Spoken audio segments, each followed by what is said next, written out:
You've got a folding drone with a difference here today. This is from Hengge Toys. I've not come across them before, or this style of drone, so it's going to be interesting. You just fly it on your phone or a tablet using an app, and it works on Apple and Android apparently. And this is the X28. Not exactly a sexy name, but hey, that's what it is. I'm not too convinced about how long the battery's going to last, because I just brought the thermometer from the back, and we're just hovering around 3 degrees. We've just got up to that, but this is the Highlands for you. So it's a proper endurance test, see how we get on.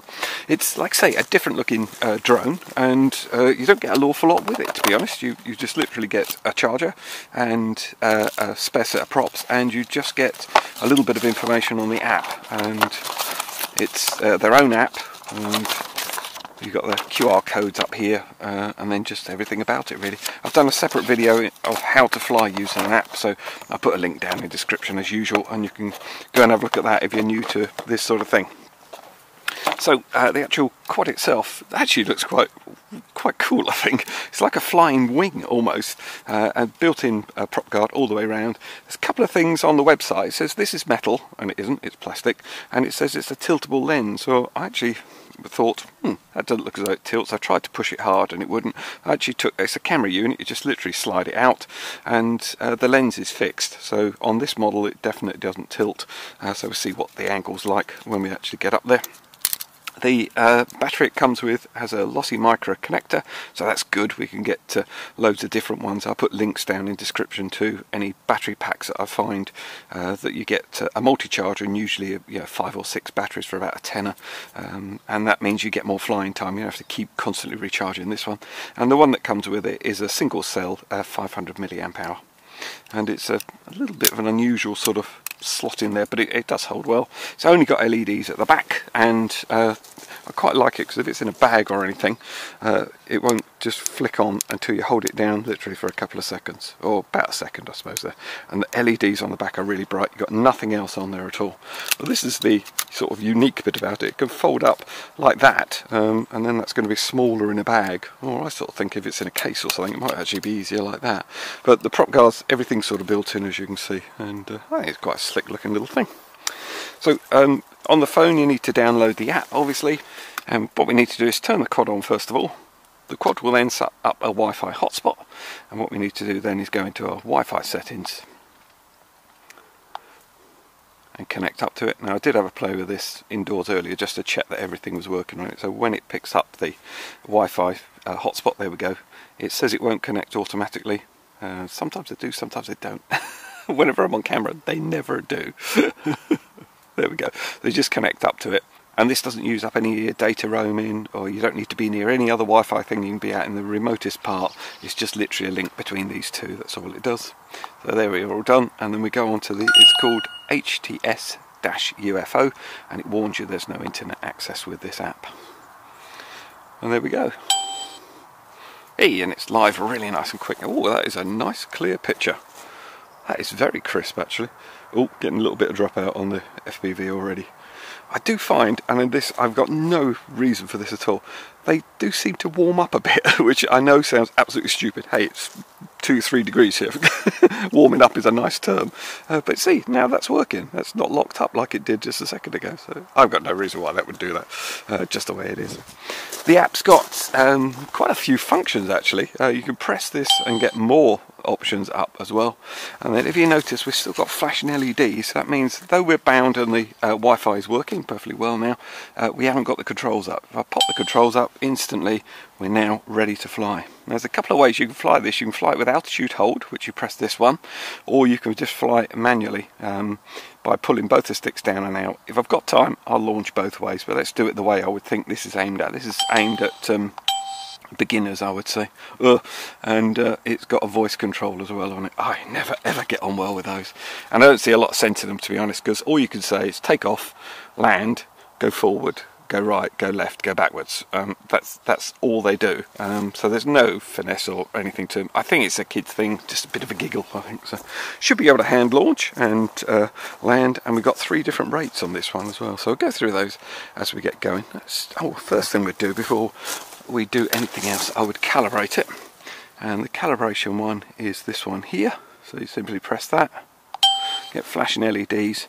The quad must be on somewhere level, and don't move it while it's doing it. It's calibrating the gyro. There we go. Right, enough of the waffle. Let's get on with actually flying. And then go. A bit noisy and a little bit rattly. This is in low rates, so it is really, really low. That is incredibly slow. Well, good for beginners, I suppose. Oh, and good for video as well, I guess. Unless you want to... It looks like a footballing shot. Nope, it's my head. There we go. So that's in low rates. Hey, I tell you what, this is really clear on here. Really, really clear. Yeah. So let's up the rates. Let's press this one, and now we're into second rates. So it's a little bit better. It really does look like a flying wing. It really does. It doesn't flip or anything. I've tried this. No, it won't flip, so I keep trying it. I'm very trying, I've been told before. And there we go. So you can't really use the FPV. It does keep stopping, so it's not great. It's about 30 meters there already. I reckon it would do even more than that.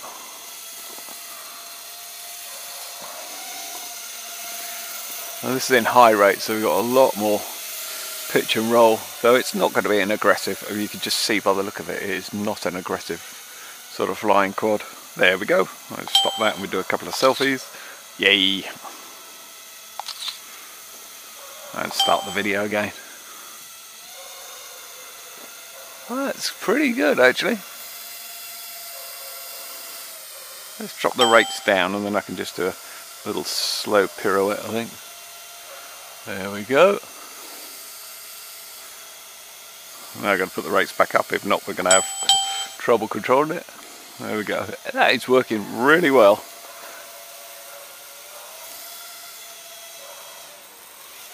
Whoa, if you go too low with the throttle, it suddenly drops actually. There you go, you could hear it sort of, whoa. There we go, you have to sort of keep the throttle up a wee bit. Not that much. That's good. Okay, so let's go and play with some other toys that it's got on it. Okay, there is another way of taking off and sort of priming the motors. You can pull both the sticks down and out. I'm going to put the altitude hold on again. So you just do that, and then it'll just sit ticking over. So I'm going to show you how to fly on your gyro on your phone. So you just simply press this one here, and then let's put the rates up. That's a bit slow, isn't it? There we go. So if I rock the phone back towards me, go to the right, go to the left, and it goes forward and back. You've still got your yaw in as well. And what I say to the grandkids is, because then that gets a bit confusing with which is right and which is left, I just turn with the actual quad itself. So I just get them to turn and then it stays with them, which is, you know, that sort of works. So I'm going to turn the gyro off. We do have a mission one on here, which if you know the channel, you know how much I loathe them. I think I'm going to run out of battery, but we'll give it a quick go if we can. So basically you just draw a little line where you want it to go and it will go there, so you can do loop-de-loops. There we go. I've never found a use for it, and there we're going to go. Oh, no we're not. So we turn that off, and you do have headless mode on it, which is that one there, and then forwards, always forwards away from me, back towards me, depending on how you found it. So there we go. The headless is, it's aimed at beginners, but I really don't think you should learn like that. I think you should really learn how to fly properly, sort of thing. So, there we go. And then you can come in to land, like say you press that one, or you could just pull the throttle off. There we go. And then it will just come in to land. And then obviously take off as well. Just mind your fingers with that, putting them up in there. Those blades aren't really going to hurt, but it is, you know, possible to hand launch and hand land, no trouble at all.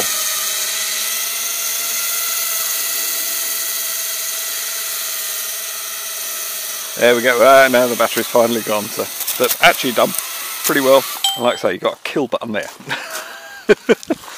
Always know where the kill button is, and it does instantly kill the motor. So if you're up high and you hit that, it's going to drop from the sky, so you're just as likely to damage your quad. So only use it in a real emergency. Okay, so what are my final thoughts on it? Well, I actually enjoyed flying it. It is very different. I mean, it just worries me, and I've done this loads of times just for playing around with it, because I do give them a good, thorough review. As you sort of bend it, it really just sort of flexes all out the way and everything. But that's the way it seems to work. It doesn't seem to stop it or anything. It works really fine. I've had no issues with it whatsoever. I had a couple of drops out of the sky when I was playing around with it, because I do quite a few flights before I actually release the video, and therefore that's why I've put lots of the different sort of flight videos running here for you, so you can just have a look. The actual construction, everything, nice idea, I think, keeps it all well protected and everything. The props are, I did have just to play with them, and they sort of bend, they will sort of bend out the way. You can just bend the prop up and bend it back down if anything happens to it. I didn't actually have any issues. I think you'd have a bit of a job getting anything in there to damage them. If you did, I mean, you get a spare set of props anyway, but just to warn you of that. The noise, I don't understand why it made such a rattly noise. You get a slight rattle off the props when you just spin them, but it's not. I suppose with 4 of them and them buzzing at the speed they do, it does create that unusual noise. Or it might just be my one. My mate's got one of my other small quads. He's got exactly the same one. We fly them together. His makes a heck of a noise, and my one's virtually silent. So I don't know.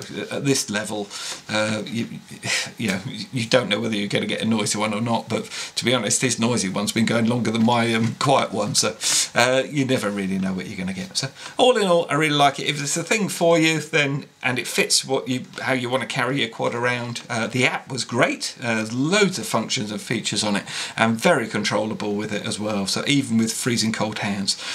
So yeah, I really like it. It's good fun.